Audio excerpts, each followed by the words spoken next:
ముఖ్యంగా నేను చెప్పేది ఏంటంటే, నేను ఫస్ట్ నుంచి చెప్పేది, నేను చెప్పిన తర్వాత కూడా చాలామంది మాట్లాడినారు.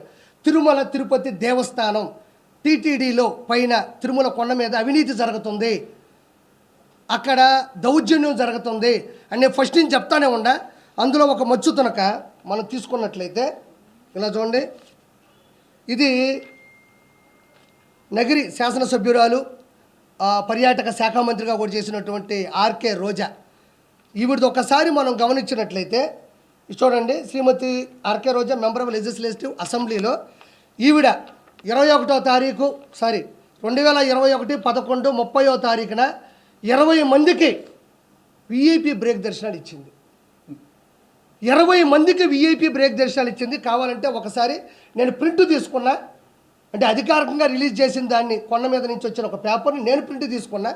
మీరు మామూలుగా గూగుల్లోకి వెళ్ళి సెర్చ్ చేసినా కూడా ఇది దొరుకుతుంది. 20 మందికి M Srinivas Chakravarthy, K Ashok Goud, N Rammohan, R Lakshman Perumal, ఈయన చెన్నై అనుకుంటా. Morning VIP break darshanam on 1/12/2021 following by below names and family members. కింద ఆవిడ సంతకం పెట్టినటువంటి ఈ పేపరు.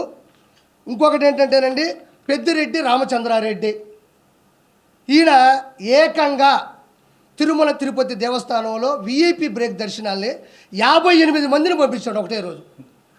58 మందిని ఒకే రోజు విఐపి బ్రేక్ దర్శనానికి పంపించినాడు. చూసుకోండి ఒకసారి.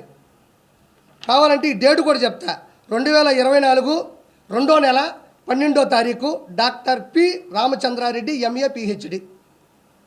చూడండి, ఆయన సంతకం కూడా పెట్టాడు. 58 మందిని కూడా పంపించినాడు. అంటే పాపం ఏ క్యాడర్ అయినా, ఏ కేటగిరీ అయినా, ఏ ఎంపీ అయినా, ఏ క్యాబినెట్ మినిస్టర్ అయినా, ఏ సెంట్రల్ మినిస్టర్ అయినా, ఏ శాసనసభ్యులైనా, ఏ గెజిటెడ్ ఆఫీసర్ అయినా, ఏ సెలబ్రిటీ అయినా, ఏ విఐపి అయినా, అధికారులు జడ్జిలైనా, ఏదైనా కూడా టీటీడీ బోర్డులో ఒక రూల్ ఉంటుంది.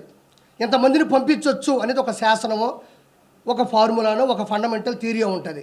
వీళ్ళు అడ్డదిడ్డంగా సంబంధం లేకుండా 151 సీట్లు వచ్చిన అధికార గర్వంతో, అహంకారంతో, అధికార దుర్వినియోగంతో 58 మందిని పెద్దిరెడ్డి రామచంద్రారెడ్డి, 20 మందిని రోజా, అంటే ఒక్క రోజులో అతను 58 మందిని, ఈవిడ 20 మందిని పంపించిందంటే 151 శాసనసభ్యులు, 22 మంది ఎంపీలు, ఇంకా సెంట్రల్ మినిస్టర్లు, క్యాబినెట్ మినిస్టర్లు, అంటే ఇద్దరే ఇంతమందిని పంపిస్తే ఒక రోజులో 365 ఇంటూ 5 సంవత్సరాల్లో ఈ ఎంపీలు, సెంట్రల్ మినిస్టర్లు, క్యాబినెట్ మినిస్టర్లు, శాసనసభ్యులు వీళ్ళందరూ కలిసి వాళ్ళు ఒక్కొక్క లెటర్ హెడ్ మీద ఎంతమందిని పంపించుంటారని నేను అడుగుతా ఉండా.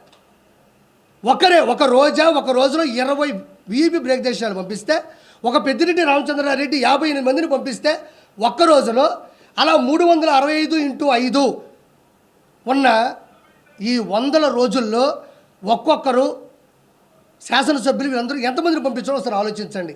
ఇదంతా ఎందుకు చెప్తున్నానంటే, పోయినారు, దేవుని దర్శించుకున్నారు, అయిపోయింది.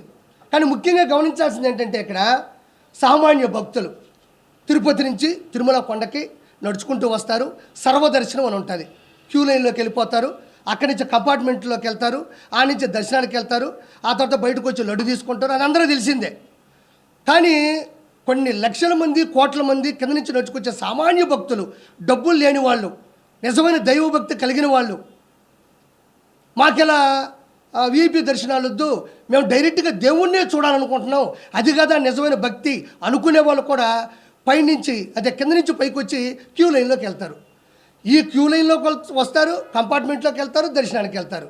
ఇక్కడ ప్రాబ్లం ఏంటంటే, విఐపి బ్రేక్ దర్శనం ఇవ్వడం వల్ల ఎక్కడికక్కడ క్యూ లైన్ ఆగిపోతుంది. వీళ్ళు పోతారు, వీళ్ళ హారతలు, వీళ్ళ పట్టింపులు, ఇంకా దగ్గరకు తీసుకెళ్ళడం, దేవుడితో మాట్లాడతామని చెప్పడం. దేవుడే మాట్లాడడం అది వేరే విషయం. నీతి, నిజాయితీ, భక్తి, శ్రద్ధ ఉంటే దేవుడు మనకు ఆశీస్సులు ఇస్తాడు. అధికారం, అహంకారం, రౌడీయిజం, మంది మార్బలం, అక్రమ ఆస్తులు ఉంటే జగనన్న ప్రసన్నమవుతాడు, జగనన్న కనబడతాడు, జగనన్న దర్శనం ఇస్తాడు. వెంకటేశ్వర స్వామి కాదు. భక్తి శ్రద్ధతో వెళ్తే వెంకటేశ్వర స్వామి మంచిగా ఆశీస్సులు ఇస్తాడు. ఈ విధంగా అధికార దుర్వినియోగం వెళ్తే ఆకారం ఉంటుంది తప్ప ఆశీస్సులు ఉండవు. ఈ విధంగా కొన్ని వందల మందిని వీపీ బ్రేక్ చేసడానికి వెళ్ళి సామాన్య ప్రజలందరూ కూడా క్యూ లైన్లో ఆగిపోయినారు. వాళ్ళు కదలాలి కదా, ఇక్కడ క్యూ లైన్ కదలాలా, క్యూలోకి వెళ్తే కంపార్ట్మెంట్లకు కదలాలా, కంపార్ట్మెంట్లకు వెళ్తే దర్శనం కదలాలా, దర్శనం కదిలితే లడ్డు తీసుకోవాలా, లడ్డు తీసుకుంటే కిందకి రావాలా. వీటి వల్ల ఎంత ట్రాఫిక్ జామ్ క్యూ లైన్లో జరుగుతుంటుందో ఒకసారి ఆలోచించండి. ఎంతమంది, ఇంకో మాట చెప్తున్నా, మీరు చర్లపల్లిలో జైలు చూస్తుంటారు, చెంచులగూడలో జైలు చూస్తుంటారు, నెల్లూరులో చూస్తుంటారు, రాజమండ్రిలో చూస్తుంటారు, అండమాన్ నికోబార్లో చూస్తుంటారు. కానీ 2019 నుంచి 2024లో తిరుమల కొండ మీద జైలును చూశారా? ప్రజలు భక్తులు చూశారు. క్యూ లైన్ కూడా లోపల బానిచ్చేసి డోర్లు వేసేసి ఏమాత్రం మంచినీటి సదుపాయం లేకుండా చేయడం, ఏమాత్రం అన్నప్రసాదం పొంగల్ కావచ్చు, లేకపోతే సాంబార్ అన్నం కావచ్చు లేకుండా చేయడం, ఏమాత్రం మజ్జిగ లేకుండా చేయడం. అంటే ఇక లోపలికి వెళ్తారు, పిల్ల చల్ల ఉంటారు, ముసలోళ్ళు ఉంటారు, థైరాయిడ్ పేషెంట్లు ఉంటారు, షుగర్ ఉంటుంది, బీపీ ఉంటుంది, కొంతమందికి ఆస్మా ఉంటుంది, కల్తీరు పడిపోతూ ఉంటాయి. లోపల పోతే కనీసం ఫ్యాన్లు కూడా తిరగనీయకుండా చేశారు. ఇలా లోపలికి వెళ్ళిన వాళ్ళని జైల్లో ఉన్న ట్రీట్మెంట్ కాదా ఇది? తిరుమల తిరుపతి కొండ మీద వెంకటేశ్వర ఆశీస్సుల కోసం వచ్చిన వాళ్ళకి జైలు జీవితాన్ని కొన్ని కోట్ల మంది ఈ 5 సంవత్సరాల కాలంలో అనుభవించారు. చాలామంది చెప్తున్నారు, యూట్యూబ్లో మీరే చూడండి, నేను చెప్పడం కాదు, ఇది నా స్వార్థం కాదు. మీరు తొంగి చూస్తే లోపల ఫ్యాన్ లేవు, తినడానికి తిండి లేదు, బయటికి రావడానికి దారి లేదు. అంటే ఇదేంటి జైలు జీవితం అంట. జైలు ఎంతకన్నా బాగా బతుకుతారు. ఇది అధికారికంగా చెప్పినటువంటి లోకేష్ బాబు గారి మాట ఇది. అంటే మనం ఎలక్ట్రానిక్ మీడియా ఉంటుంది, మన పేపర్లో వేసిన, యూట్యూబ్లో వేసిన మాట మాటే, అది మందే అవుతుంది అఫీషియల్.